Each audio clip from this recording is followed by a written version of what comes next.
নারায়ণগঞ্জের রূপগঞ্জ উপজেলা পরিষদের মাসিক সমন্বয় সভা অনুষ্ঠিত হয়েছে। বুধবার ২৯ অক্টোবর ২০২৫ উপজেলা পরিষদ মিলনায়তনে এ সভা অনুষ্ঠিত হয়। সভায় সভাপতিত্ব করেন উপজেলা নির্বাহী কর্মকর্তা জনাব মোহাম্মদ সাইফুল ইসলাম।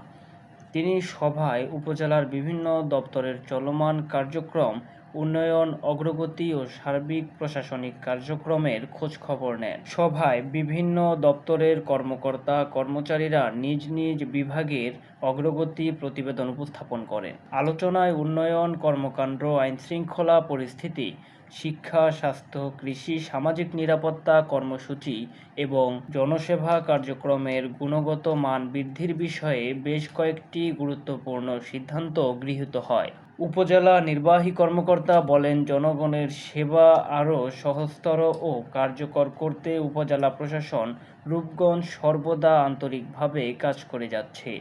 সভায় উপজেলা পর্যায়ের কর্মকর্তা কর্মচারী ছাড়াও বিভিন্ন দপ্তরের প্রতিনিধি ও স্থানীয় সাংবাদিকবৃন্দ উপস্থিত ছিলেন।